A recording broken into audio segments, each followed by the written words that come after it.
Now that we've talked about a number of counting principles, like the multiplication principle, combinations, permutations, we're going to go ahead and apply that to some probability applications. Here's example 1. From a group of 22 nurses, 4 are to be selected to present a list of grievances to management. In how many ways can this be done? Now here it doesn't seem like it matters the order in which the 4 that are going to be chosen to present this list of grievances. So it looks like we're looking at a combination here. So out of the 22 nurses, we're going to choose 4. So that's going to be 22 factorial over 22 minus 4 factorial times 4 factorial. That comes out to be 7,315. All right. One of the nurses is Lori Hales. Find the probability that Hales will be among the 4 that are selected. So in this case, we're trying to find a probability. So we need to know the number of possible ways to pick Hales and put that over the number of possible ways to pick 4 nurses. Now we just found in part A that there are 7,315 possible ways to pick 4 nurses. So now we have to determine what goes on top. How many possible ways are there of picking Hales? Well, if we're picking 4 nurses and one of them is Hales, that means we're finding 1 of her and 3 of any other nurse. All of those different ways are ways that we can end up picking Hales. So how many ways are there of choosing Hales? Well, there's only 1 of her. So out of the 1 of her, we're going to choose just 1 of her. So 1, choose 1. Now, in order to choose 3 of any other nurse, well, how many nurses are remaining? There are 21 other nurses remaining, and we choose 3 out of those 21. So this would be 21, choose 3. Multiply those two together, and we end up with 1,330. So there are 1,330 ways in which Hales could be chosen. So 1,330 goes in the numerator, divide that by 7,315, and you get that it's about 0.1818. So about an 18% chance that Hales will be among the 4 that are selected. All right, part C, find the probability that Hales will not be selected. Now we could do the same process, but we can also take advantage of what we call the complement rule, if you remember that from the last unit, and say, well, we just found in part B the probability that Hales will be among the 4 selected, and so now if we're trying to find the probability that is the complement of that Hales will not be selected, we simply have to subtract what we just found from 1. So 1 minus 0.1818 gives us 0.8182. So there's about an 81 or 82% chance that Hales will not be selected. Let's look at example 2. Each of the letters W, Y, O, M, I, N, and G is placed on a separate slip of paper. A slip is pulled out and its letter is recorded in the order in which the slip was drawn. This is done 4 times. Part A, if the slip is not replaced after the letter is recorded, find the probability that the word wing is formed. Well, how do we find a probability? We have to find the number of possible ways to get what we want, which is to spell the word wing, and put that over the possible ways of picking 4 letters. Now, how many ways are there of spelling wing? Just 1. How many ways are there of picking 4 letters? Well, order matters here. So you can think of this as a permutation. If you prefer, you can think of it as simply, okay, we have 7 letters, so there are 7 letters that we could choose the first time, and it tells us that the slip is not replaced after the letter is recorded, so there are only 6 letters remaining once that first one's pulled out, and then only 5 remaining after 2 are pulled out, and so on. Now you're picking 4 letters, so 7 times 6 times 5 times 4, which is equal to 840. So that's going to go on the bottom. So 1 over 840, that comes out to be about 0.001190. So it looks like there's a 0.119% chance that the word wing will be formed. All right, part B. If the slip is replaced after the letter is recorded, find the probability that the word wing is formed. So this is really the same thing, except that the only thing that's different is now that the slip is replaced. So instead of 7 times 6 times 5 times 4, now every single time that you draw a letter, you have 7 different options. So 7 times 7 times 7 times 7, which is 2401. Put that in the denominator and divide, and that comes out to be about 0.000465. Even smaller chance, so 0.04% chance that that's what you'll get. All right, example 3.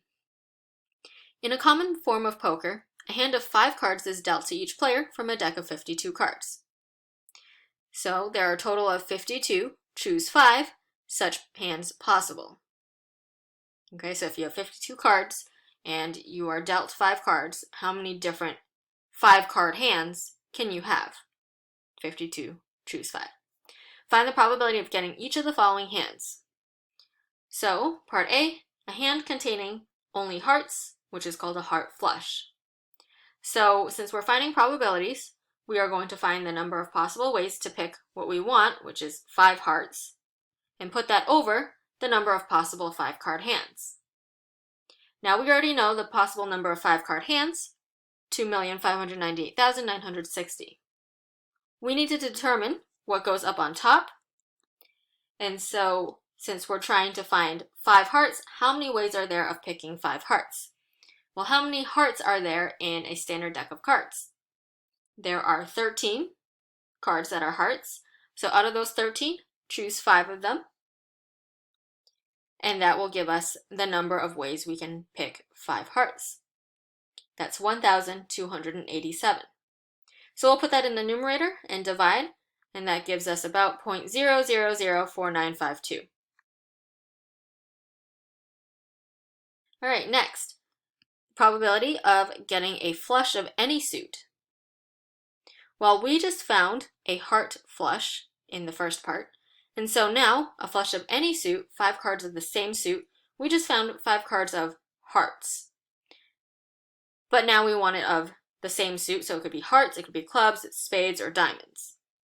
We'll start it off the same way, so the number of possible ways to pick the same suit goes in the numerator, divided by the number of possible 5-card hands. And we already know that is 2,598,960. 5 of the same suit, well, we know that for each suit there are 13, and we choose 5 of them. And we knew that this came out to be 1,287. Now, because there are 4 suits, we multiply 1,287 by 4. And then we can simplify. This comes out to be about 0.001981. Next one, a full house of aces and eights. In other words, having 3 aces and 2 eights. So in the numerator, we want the possible ways to pick 3 aces and 2 eights, and in the denominator, the number of possible 5-card hands. Again, we know what's in the denominator, and now we just need to determine the numerator. So we need to figure out how many ways are there of picking 3 aces, and multiply that by the number of ways of picking 2 eights. Now in a deck of cards, you have 4 aces, so we're going to have 4, choose 3. And then we have 4 eights in a deck of cards, so then we'll have 4, choose 2. And we'll multiply those 2 together. That comes out to be 4 times 6, which is equal to 24. So in the numerator, there are 24 ways that we can pick 3 aces and 2 eights. Divide that, we end up getting 0.00009234. All right, and the last one, any full house. So, what is the probability of getting any full house? Again, in the numerator, we have to come up with the number of possible ways to pick 3 of one kind and 2 of another kind, and divide that by the number of possible 5-card hands. We know the denominator. And now let's go ahead and deal with the numerator. Now, in the numerator, we want to determine how many ways are there of choosing 3 of one kind and then 2 of another kind. Well, there are always 4 of a specific card of a value. So 4 choose 3. And then we multiply that by 4 choose 2. Now, if we were to simplify this, we get 4 times 6. But in this case, because we're trying to determine a more general, if you have 3 of one kind and 2 of another, and it's not specific to a certain card, it's not saying how many ways are there to pick 3 of queens and 2 of jacks, right? We want this to apply to 3 of a kind and 2 of another kind. Well, how many different kinds of cards are there? How many cards of a specific value are there? Well, from ace all the way up to 10, that's 10, plus jack, queen, and king, that's 13. So there are 13 of each value card. So 3 of one kind, well, there are 13 kinds, so that would be 13 times 4. And then, once you've chosen that one kind, now how many kinds are there left? There are only 12 kinds left. So that other, the another, 2 of another, has to be multiplied by 12, so 12 times 6. So multiplying that in the numerator, we get 3,744, and divide that, and we get that this is about 0.001441. So everything that we did today was an application of counting principles and also applications of probability. So remember, for probability, you're always finding the possible ways of what you want, divided by the number of possibilities that you have. And then in order to figure out how many possible ways there are, you'll probably need to use some form of a permutation or a combination before dividing.